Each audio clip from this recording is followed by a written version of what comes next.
Good evening, everyone, and welcome to tonight's virtual program with Turnstile Tours. I see we have a few more people joining us. Welcome to newcomers, and I see a lot of familiar names. I wanted to just give a little bit of an introduction to this evening's topic. It's a little bit of a departure from things we've talked about before. It's very much New York City history, but it's also a lot of art history. I'll just admit from the very top of the program that I'm not an art historian, but this was an artist. There were a couple actual works that really struck me. And I first actually encountered his work through a program that Cindy did last year about the art of street vending. And so we're going to be talking about an Italian-born artist, but very much a New Yorker named Nicolino Calyo. And really, his work very much shaped the image of New York City when we look at the middle of the 19th century. In the 1830s, 1840s, he really painted some incredibly iconic images, many of which people may recognize, but don't know who the artist is connected to them or anything about his story. So that's what we're going to kind of uncover today. And what I like about this artist is that it really spans a lot of different aspects of life in New York City during this time period in the pre-Civil War New York City, which is the title of the program. We're going to look at his vistas. So we're going to look at some of the grand views of New York City that he painted, but we'll also going to look at his real interest in ordinary working people and the depictions that he created, which are really some of the most important and enduring of just ordinary people in New York during this time period. And so that's why we want to focus on him today. So we'll give a little bit of background on the artist, and we're going to talk about these kind of two main genres. We're going to talk about some of his vistas, his landscape paintings of New York, and then we're going to look at his paintings of street vendors. And how they fit into kind of those genres, more generally speaking. So again, feel free if you have any questions, drop them into the chat. And hopefully some of these images you already recognize, and that by the end of the program, they'll be able to connect them to the artist. I'll also say that, some of his artwork is here in New York at the New York Historical Society, the Brooklyn Museum, the Museum of the City of New York have collections of his. A large portion of his work is actually at the Yale University Art Gallery. And then a lot of it is in private collections, and a lot of it has been lost to history. So we just have descriptions of it now. So, the selections of paintings I'm going to show today come from those various collections, as you'll see. Okay. Just give me 1 second to pull up my screen here. So the first image we'll see is an image of Nicolino Calyo, but it was actually painted by one of his sons, John Calyo, who we'll talk about towards the end of the program. But I wanted to give you an introduction to his life and how he came to New York, because he actually came here later in life. He was born in 1799. He didn't land in New York until 1835, but he was born in Naples, born into some privilege. But as he was coming of age, there were a lot of changes that were underway in Naples. This is before the unification of Italy. We'll give a little history of the concert of Europe during this period after the Napoleonic Wars. But he technically lived in what was called the Kingdom of the Two Sicilies. And so after the end of the Napoleonic Wars, when this kingdom was sort of set up or reestablished, there were a lot of pushes to create a constitutional monarchy. And so there was a big push for political reform, which culminated actually in a revolution in the Kingdom of the Two Sicilies in 1820. So it began against this guy right here, King Ferdinand.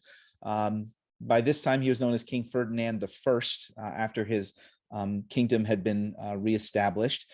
And under pressure from the military and really from a secret society that had grown up in Italy, hadn't really coalesced yet into the unification movement of Italy, but they were known as the Carbonari, which means the charcoal burners. So it was a secret society, but it was a nod to their origins in the rural areas. Again, sort of ordinary working people. And so they eventually forced Ferdinand to accept a constitutional monarchy, which he pretty much totally ignored. And considering that the Kingdom of the Two Sicilies was already a puppet state of Austria, he turned to what was then known as the Holy Alliance for help, Austria, Prussia, and Russia.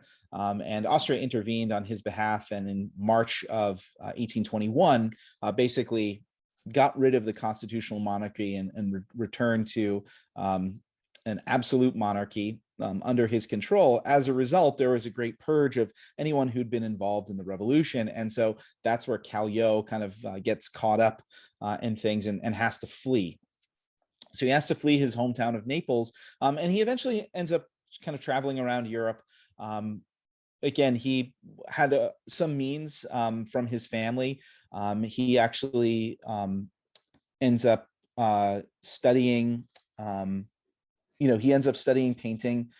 He had studied at the Naples Academy, but again, he was a relatively young man when he had to leave. But he continues his studies and actually goes to Northern Europe, and is really influenced kind of by the Dutch school of painting, the German sort of Northern European schools of painting, which is where he learned a lot of his techniques. And he kind of supports himself by painting and drawing. And we know from his paintings, some of which have survived, some of which we just have descriptions of, that he went to London, Paris, Spain, other places. Eventually winds up in Malta, where there was sort of an expatriate community of Neapolitans there. And that's where he meets his, he actually was traveling with his wife at this time. Yeah, he had already met his wife, Laura, and they'd actually remained married for more than 50 years. We'll talk about that a little bit later on. But anyway, he winds up in Malta, then goes to Spain, and then has to leave Spain again because of political issues. And so he ends up coming to the United States in 1834. And he doesn't initially come to New York. Where he comes to is Baltimore. You can see one of his first major works that he did in the United States. You can see it says a view of Harlem.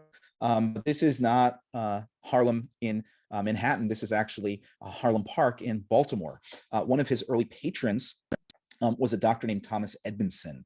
And so Calyo did this beautiful painting of his estate that you can see here. We will see some paintings of Harlem in New York a little bit later on, but this is one of his first major works. But, he was trying to establish himself in the United States, and he kind of decided that he was thinking about Baltimore. He spent a little bit of time in Philadelphia, but he decides that New York is kind of where he needs to be if he wants to become a successful painter, well established in the United States. And he lands just in time to paint one of the most significant events in New York City in the first half of the 19th century, and that is the fire of 1835, also known as the Great Fire.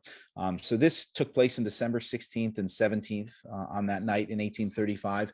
We don't know exactly when Calyo arrived in New York, because one thing is he didn't really write anything down. We don't have any journals or much in the way of records of his life beyond the handful of paintings that have survived. But we actually do have him. He actually rendered himself in this image, which he probably painted in early 1836, shortly after the fire itself.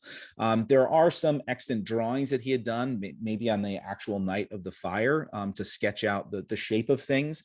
But these paintings were actually part of a series of 22 paintings that were done in early 1836. And here you can see him right down there. So he's positioned across the street from the Merchants Exchange, which was one of the most significant buildings that was destroyed by the fire. So he included himself in this image, painting it from the roof across the street. Now, he painted the fire from many, many different perspectives. And obviously he couldn't be in all those places at once on one night. So as one thing we'll talk about as well is that he uses a lot of imagination in his scenes, and also trying to kind of reconstruct historical scenes, and especially streetscapes can be difficult from Calyo because he took a lot of artistic license. But here you can see this is from shortly after the fire in the Long Island Star.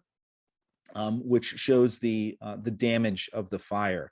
Now, it's called the Great Fire because it was absolutely devastating to New York's sort of central business districts, but it actually only covered about 17 blocks. Within those blocks, there was almost 600 buildings that were destroyed. Thankfully, only 2 people were killed, but probably the most lasting impact of the fire was, we don't have any pre-1835 buildings in this corner of Manhattan, assuming any of those would have survived the successive decades of development. But it really also sparked reforms to New York's fire department and New York's water system, which proved totally inadequate for fighting a fire of this scale. Interestingly, there is a connection to the Brooklyn Navy Yard. We talked about this last year when we did a program for the birthday of the U.S. Marine Corps, which is on November 10th. But U.S. Marines were actually pretty instrumental in helping to put out this fire. They rode over from the Brooklyn Navy Yard carrying barrels of gunpowder, and they actually blew up several buildings in order to create fire breaks between the fire and the rest of the city and prevent it from spreading even further. Now, another thing about Calyo, and perhaps another reason why his work is not so well known, is because there were not a great number of his images that were reprinted. So only a handful were ever turned into engravings or lithographs.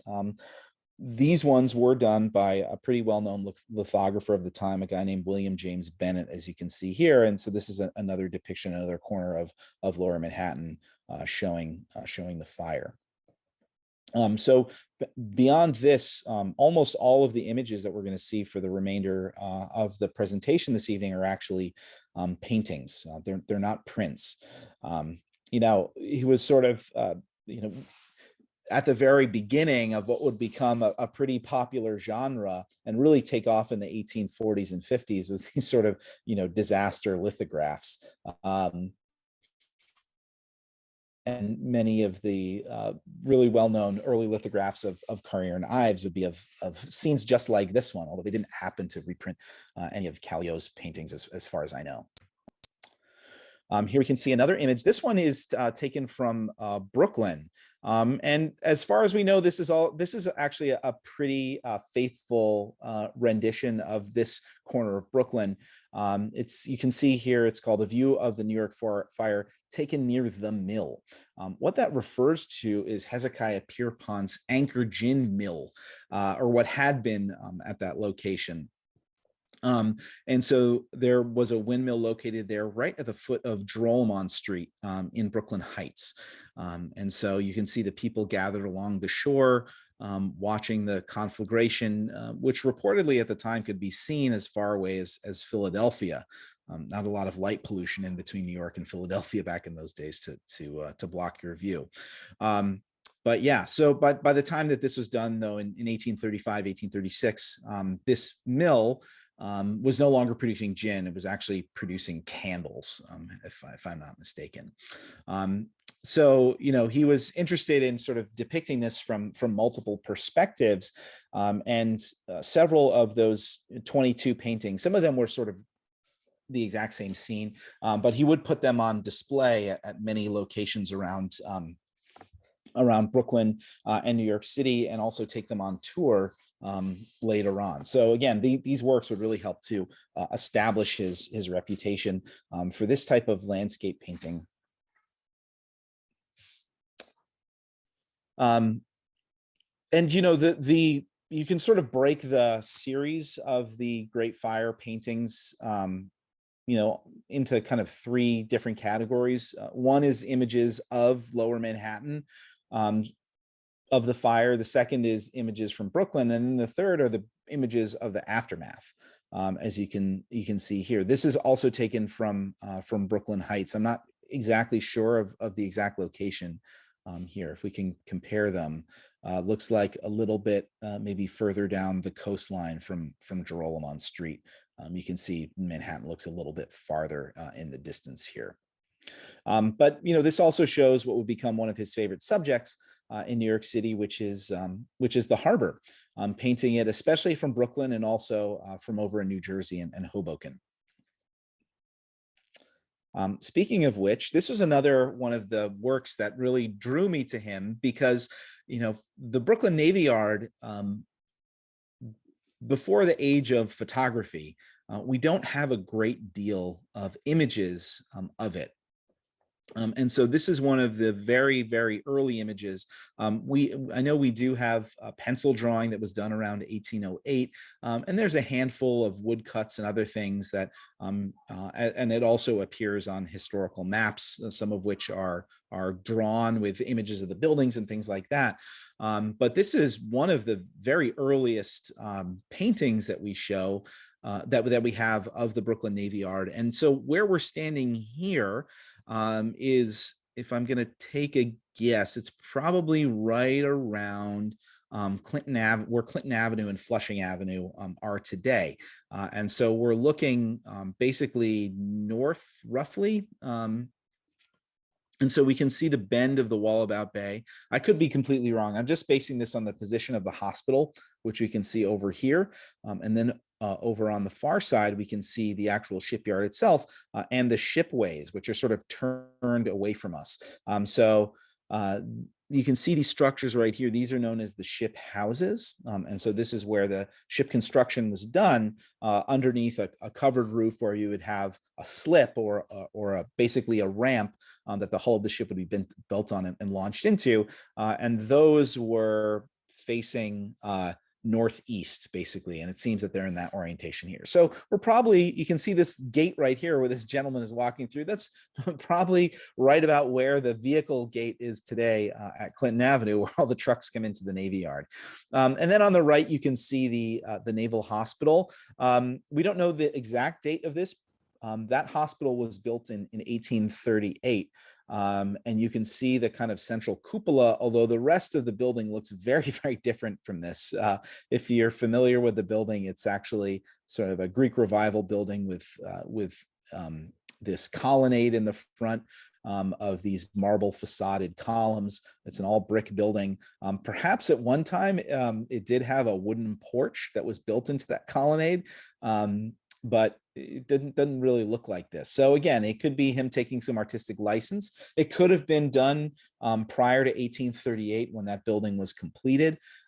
So we just don't know. But what I also love about this is you can see what the majority of the Navy Yard was, which is basically salt marsh. And so this salt marsh, you can see, was used for pasturing animals at low tide. And all of this would eventually be filled in and taken over by the Navy Yard and a few dry docks built within our view here of the water. And this, you can see this little house right here. This was actually a neighborhood that would become known as Jackson's Hollow. It had always, because it was sort of marginal land within the tidal flats of the East River, it had always been, an area where there were a lot of squatters. And eventually it became a very large Irish enclave that was known as Jackson's Hollow, that was eventually, forcibly removed by Brooklyn authorities for the development of the street grid in that area. But you can see a little bit of what the housing looked like. That looks like it's a wooden framed house that's there. So again, so many things to unpack in this image, and we're thankful to Calyo for depicting the Navy Yard in this time period. We can see another image from the Navy Yard in the other direction. Or sorry, we're sort of, now we're, instead of looking north, we're basically looking west across the Wallabout Bay. So again, we can, whereas before we were seeing the back of those ship houses, we're now basically seeing the front of them. And you can see we're basically on a dock. So the Naval Hospital is just out of view to the left of the image. And this is Williamsburg. And you can see across the way, this is Corlear's Hook, which was the main shipbuilding area of Manhattan. And you can see some of the masts right there. And you can also see a steam-powered ferry going across. Again, we don't know the exact year. That could be the ferry that was going to Hudson Avenue. or it could be coming towards us, maybe the Union Avenue ferry. I don't know if that was established just yet, but again, there's a lot of artistic license, so you shouldn't draw too many conclusions that Calyo is depicting something exactly historically accurate. It is interesting to know, though, that in this corner of South Williamsburg in the 1830s, there were people doing, hunting with their dogs. You can see a guy with his shotgun and his dogs right there. But he didn't just paint the Navy Yard. He didn't just paint the fire. This is another well-known painting that he did in the period, which is showing the construction of the Harlem Railroad. So this is the tunnel. This is called the Prospect Hotel. This is right around, I want to say 90th Street and what was then 4th Avenue, tunneling through there. Again, most art historians believe this is not a exact incident that was depicted of them blasting, but it's sort of a composite. But showing the growth of Manhattan and its expansion northward. That was another subject that was of interest to him, or rather probably was of an interest to people who wanted to commission him to do works of art. So he actually did a number of paintings of public works, including the waterworks in Philadelphia. And so these were very popular subjects at this time, showing internal improvements of the United States as the country was growing and industrializing. So it was perhaps a commercial decision, not just his artistic interest, why he painted this. So he's been in New York now for about 5 years. It's 1840. And he's done a number of these commissions of pretty large work. I mean, I should say rather, most of these works are not very large. They're rather grand vistas, but the works themselves, most of them are 18 by 28, something like that. So they're just 2 feet by 3 feet at the most, or a little bit smaller. So they're not these huge grand works. We'll talk about how he kind of moved into that a little bit later on, especially when he was working with his sons. But in 1840, he kind of turns his attention away from the landscape into the images of ordinary working people on the streets of New York. Not just New York City, but also Brooklyn. And he created this series, which was known as the Cries of New York. There are more than 100 depictions that were created. Many of these were created in triplicate. So there are multiple examples of basically the same subject. And as I mentioned, they're sort of scattered in many different collections. But again, most of them in New York City, or here you can see most of these works come from the Yale University Art Gallery. But this is one of the most comprehensive depictions we have of just kind of people on the street in New York in the 1830s and 40s. And it tells us a lot about street vending. It tells us a lot about kind of the industrialization of the food system. It tells us a lot about the economy of tradespeople. It tells us a lot about race in New York City during this time period. So they're really invaluable works as just records of the city at the time, but they're also genre pieces, right? They're also born out of particular genres.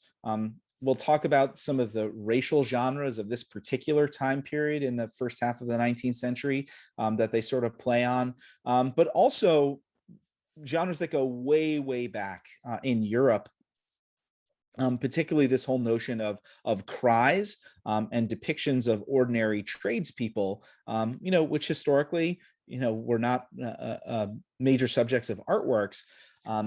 But I think one of the influences of Calyo and this whole idea of the cries kind of genre was Jacques Callot, who was a French engraver. And so, with the advent of much cheaper printing and new engraving technology, these types of images became very popular. Here you can see this one is from 1620. This actually comes from an exhibit that was at the Houston Museum of Art, which was called Princes and Paupers, to show how Calyo was one of the first people to depict, he did images of, the aristocracy and nobility, but also of just ordinary people and the jobs that they did. This is a genre that would spread, most notably to England.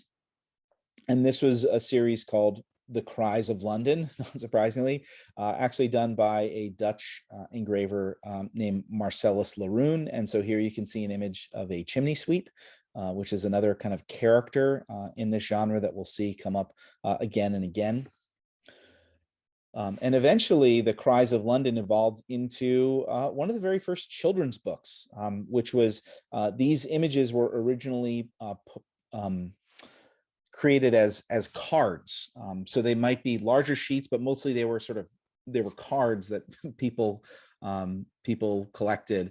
And in 1754, these were bound together into a book, which was specifically for children. Now, these cries, they were often accompanied by not just an image, often a caricature, often a very grotesque caricature of these people, but also with the things that they were shouting. And this, I think, became a very popular genre during this time period because, in the 17th century, is when you start to have the first wave of urbanization, people being displaced from rural areas, from farms, like in England due to the enclosure movement. And you're starting to have the first seedlings of industrialization start. And so as a result, lots of people have to turn to the street for their livelihood. And so there's a great commerce and competition that takes place on the street. And so that would be a very common sound, the sound of people working, tradespeople working, but also the sound of people conducting commerce and the whole kind of vocabulary of these hawkers' cries. So it goes way back. This genre eventually lands on the shores of the United States in 1808. And this is a book that we've talked about before. And this is something that Cindy kind of discovered last year for the program she did on the art of street vending. And so this is really the very earliest depiction we have of New York City street vendors, again, in the form of a children's book.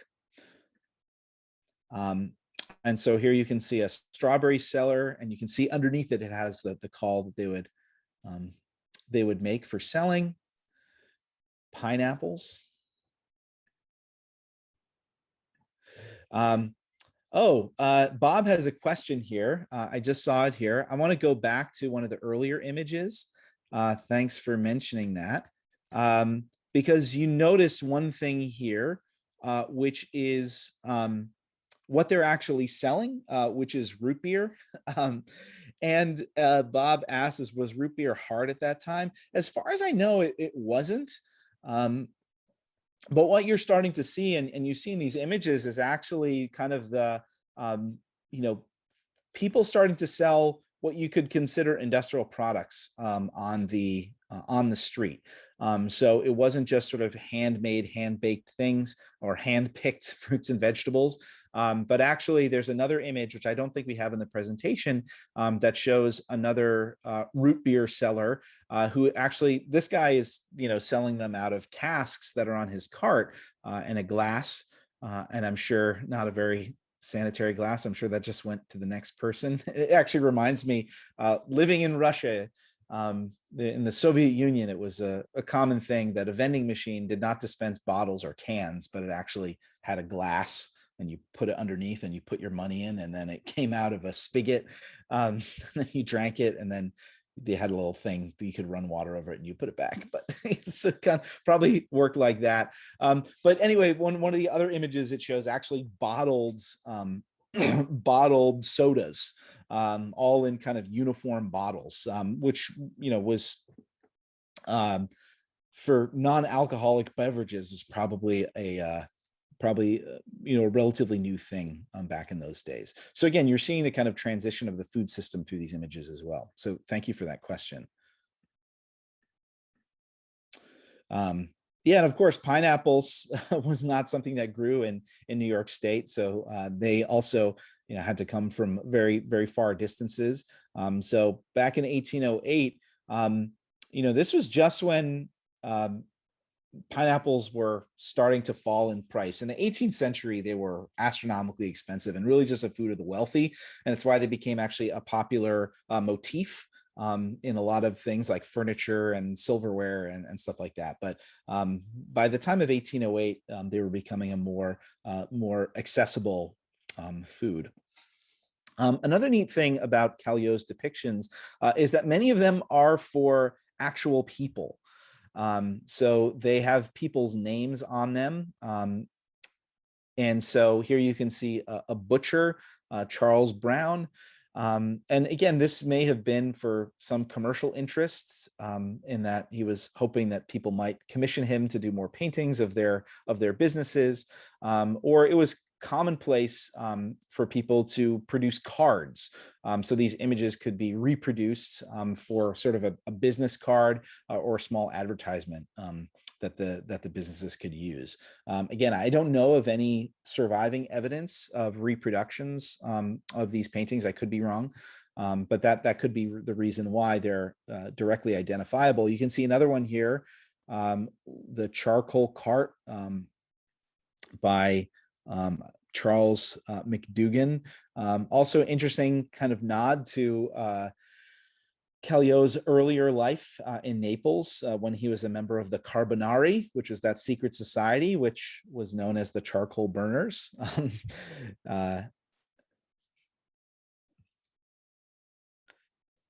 So here we see the repetition of these characters in this genre. So this is a strawberry girl. So, the depictions show, both in 1808 and these of the 1840s and earlier as well, they showed both men and women because this, urbanizing life forced many women into the workforce, working on the street. This is another interesting one. Definitely a street vendor we do not see today, which is this soap fat collector, someone who'd collect tallow for making soap. I wanted to mention this specifically because all of the color images that you've seen are, like I said, they're watercolor paintings. And in doing some research on this, I was trying to find out, what reproductions were of these, where might people have seen these depictions. And the thing that came up again and again was this book, The Cries of New York, from 1846. And so that book is credited as being the artwork that was made into engravings of Nicolino Calyo. So there are 15 of these supposed 100 works that were reproduced, quote unquote, reproduced for this book here. Now, obviously, this is not a great digital reproduction. This is like a photocopy of a scan of a photocopy. But these are supposed to be the same image, apparently. So obviously the engraver, whose full name is not known, someone named Harrison, took quite a lot of license in changing them. So a lot of people would have seen this book. Again, this was a children's book, which also paired the works of Calyo with actual cries. Although his painting series was known as The Cries of New York, there are no actual cries in it. There's just, usually a couple words at the bottom describing who it's depicting. So this kind of matched it with a poetry with a woman named Frances Osgood, who wrote the cries. But it is not, it's not a very faithful reproduction of Calyo's work, as you can see. So I won't show any more pictures from this 1846 book, which was published by, the publisher's name was Doggett. I love this. This is a term I had to look up. you can see again, often minimal descriptions, although if people saw these in the 1840s, they would probably know exactly who these characters were. But there's just so many great little details in here. Obviously, you can see the water, pouring out, and the pig lapping it up in the gutter. But this is described as the soap locks. So what that apparently that was a term that was used to refer to sort of ruffians. This is also alternatively titled the Bowery Boys. And so soap lock referred to people who had really greasy hair, and so they would mat their hair down with soap. But you can see behind them all of the entertainments of Lower Manhattan. So you can see the Bowery Theater, the Grand Ethiopian, Niblo's Garden, Castle Garden, and their different performances. And this is something that will come up later, because actually theater would become a really important part of Calyo's career in the next phase, after the Cries of New York. Another classic depiction, of course, if you know anything about street vending in New York City, you know that one of the most common foods that was eaten on the street for much of our history was oysters. So here we can see the oyster cart and the actual oyster shack here. Again, almost all of these images appeared in some manner or another, if we look back at almost any of these sort of cries depictions prior to Calyo. So I'm sure he was seeing these things for real on the street. And of course, he was depicting real people, like you'd see here, Patrick Bryant. But he was also, drawing on tropes and caricatures. Again, we can see the pineapples. And I'll share a link so you can look at all of these images on the Yale University Art Gallery website. They have them all digitized, and it's fun to look through them. I love this one. So we saw pineapples. We'll also see imported fruit here. So you can see oranges and lemons, and down at the bottom you can see it says Napoli, which is where the oranges came from, or Calyo's hometown of Naples. This is an interesting one, and I haven't been able to find much information about this particular industry, but this is someone who's selling doormats. Apparently that was the thing. I guess everybody needs a doormat, but yeah, it'd be interesting. Some of these industries I'm not so familiar with, and so this, like so many of our presentations, this opened up as many questions as answers that we want to pursue further. Now, I mentioned, that he was probably depicting what he actually saw, but was also relying a lot on caricature. And we see that because a large proportion of these images are depictions of African Americans. Now, oysters get all of the attention for being the sort of iconic New York City street food of the 19th century, but just as popular, I'm sure, it was hot corn, which you can see here. Now, selling hot corn, just like selling many of these items, was a profession that was often done by African Americans. Now, of course, the big difference between the depictions of 1808 and the depiction of the 1840s is the end of slavery in New York. So it's very possible that many of the people that were depicted and were working on the street in those times were enslaved people. But here, people are free, but of course, African Americans are excluded from many, many different professions. And so, this sort of right around this time would also become a sector, selling hot corn, that would be taken up in very, very large numbers by Irish immigrant women starting in the 1840s.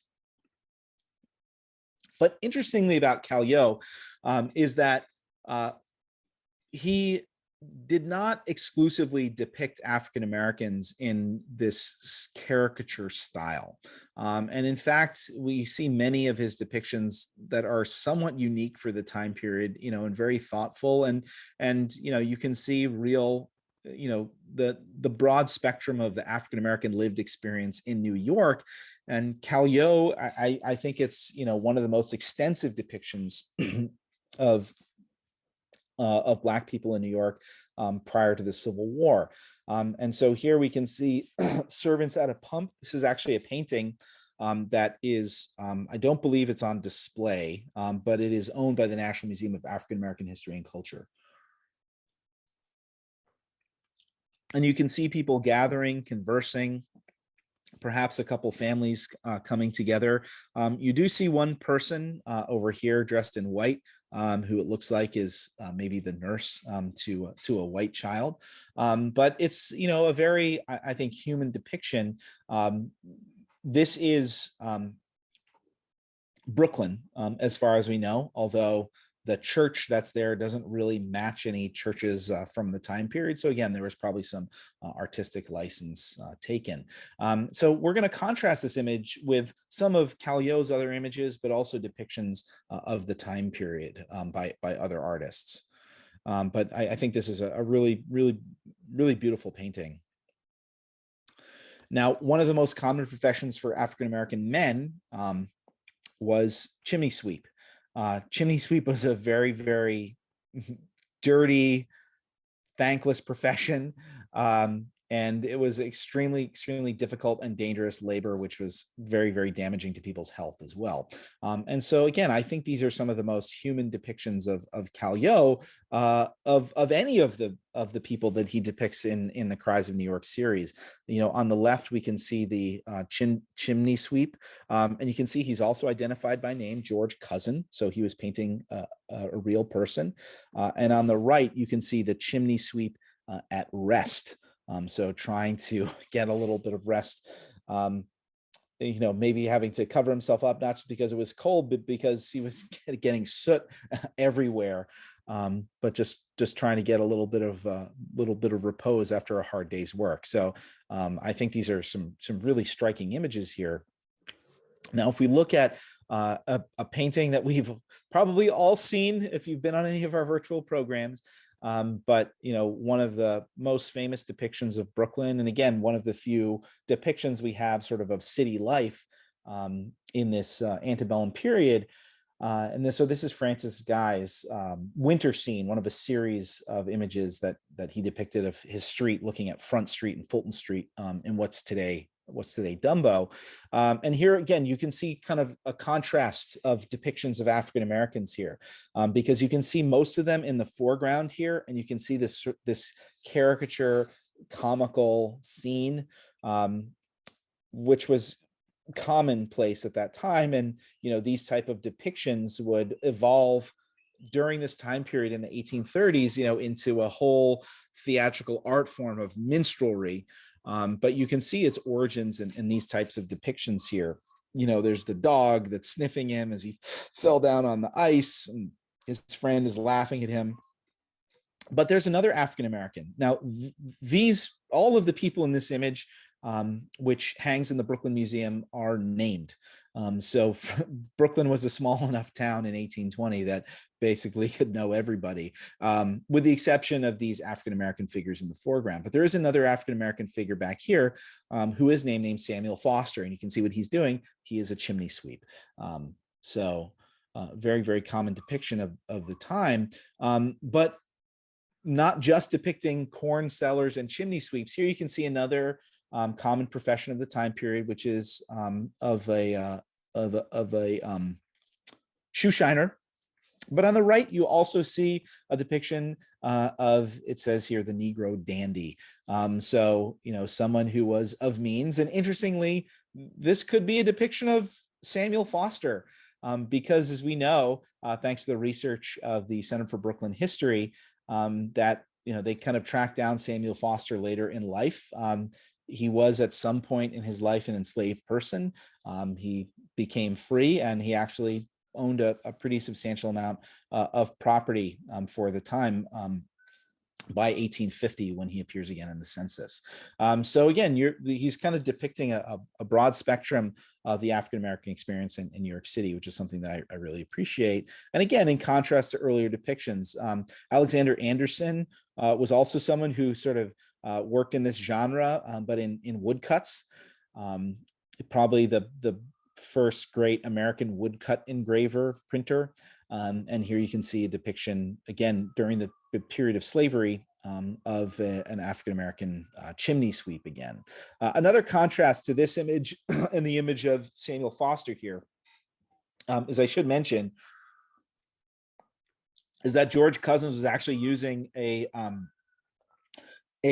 mechanical chimney sweep machine. That's actually what's bundled up inside his bundle over his shoulder, which no longer required the use of children to actually climb up into the chimney, but you could, attach together a series of flexible rods that you could do it mechanically. So this was something that was invented in 1828. What it also shows too is that, African Americans, even though chimney sweep was a very dirty and dangerous job, it was one of the areas where they could actually work as, independent tradespeople. Because that's what a lot of the other depictions are of here. When we look at white people, we see a wider diversity of tradespeople than we get to see in the Cries of New York. Another one here. I mean, this is something that, looking at different commentary about this image of the butter and milkman. I mean, on the one hand, some people that pointed out that if you look at the depiction of the facial features, that, this sort of plays into some of those characteristic tropes of the time period. But it also doesn't look that different from any of the other characters in this series who are driving a horse and a wagon that's carrying various goods. So, you could also look at this as, Calyo not seeing the difference in the race between these tradespeople, but depicting them as they were, as they worked, as skilled people. So that kind of brings us, and I know we're almost out of time, but that kind of brings us to the end of looking at the Cries of New York. And like I said, this is an incredibly important document for looking at the economy of New York City at this time period, especially because of its depiction of both Black and white subjects. And it's especially interesting if your interest has to do with street vending and its history specifically. But where did kind of Calyo go next in his career? Again, many of his works have been lost, and he didn't write anything. So we kind of have to piece it together. And so I just wanted to mention a couple little moments in his career. We're not going to go all the way. He actually lived all the way up until 1884. He was not working, extensively up until the end of his life. But I just want to mention a couple of things. So one here was his what was called the Cosmorama. So I guess this is we're going to talk about the development of the panorama, which in the 1840s became a really, really big popular amusement. I guess the Cosmorama it was sort of, rather than being sort of one scene or one contiguous subject, was a variety of different subjects. And you can see here mentioned some of the other major works he did during this time period, which was a series of depictions of the Mexican War. So this is from 1847. He had also traveled around the United States a little bit and done some other landscape painting elsewhere in the country. He went down to New Orleans at one point and painted there.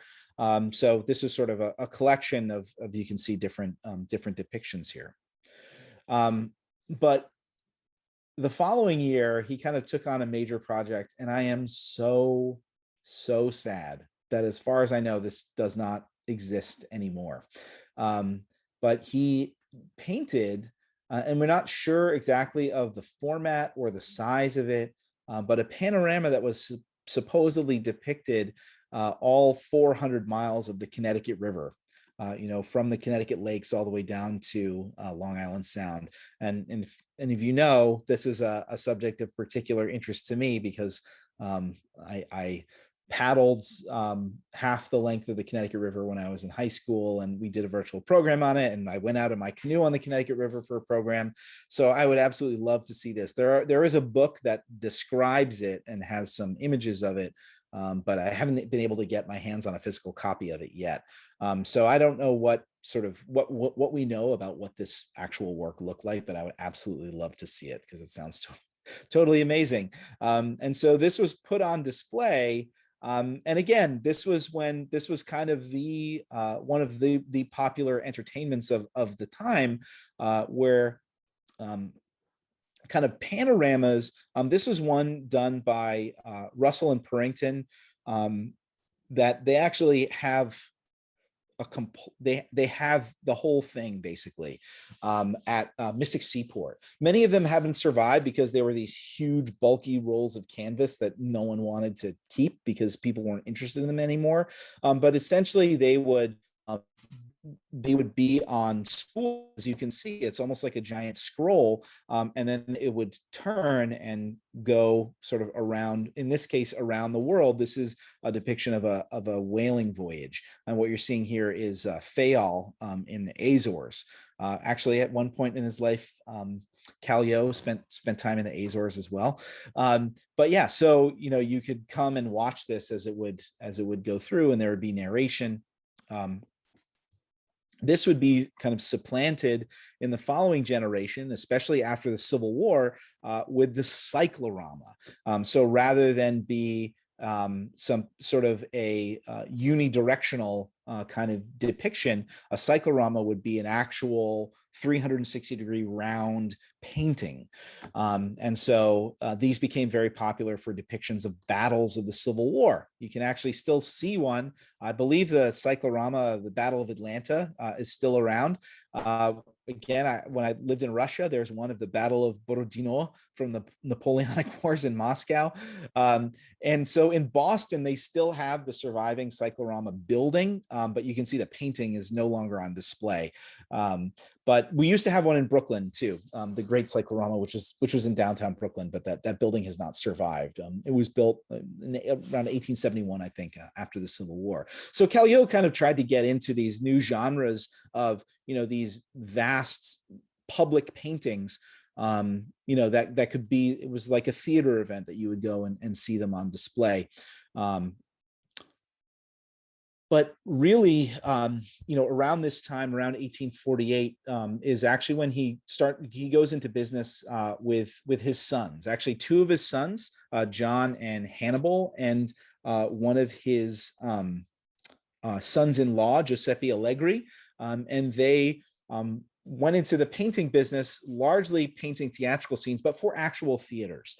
So what they were painting were backdrops for theaters, for plays, for operas, and designing scenery and painting these backdrops. So that's one of the places where you see Calyo appear again and again in the public record, in newspapers, and especially his sons. So they were actually for a period of time, the main scenery painters for the New York Academy and the Brooklyn Academy of Music as well. Again, those kind of scenery backdrops for plays of the 19th century have not survived to this day, unfortunately. So that kind of brings us to the end of the story here. Because I really want to focus on these two particular genres, the landscapes of New York and the cries of New York. So I hope everyone found this interesting. I know I certainly did, and we're going to be pursuing more on this particular topic and trying to track down more of Calyo's work. I didn't get a chance, because of COVID capacity limitations, to actually go and look at some more of his works in person at the New York Historical Society. But I hope to do that, and we'll keep you posted in our newsletter and on social media and on our website. But I want to thank everybody so much for joining me this evening. I hope you found this interesting, and join us again. We're going to be posting more programs for November. But definitely join us for our Veterans Day program, where we're going to do a little tour of the galleries in the Brooklyn Navy Yard Center at Building 92. But thank you all so much for joining us, and we'll see you soon. Have a great night.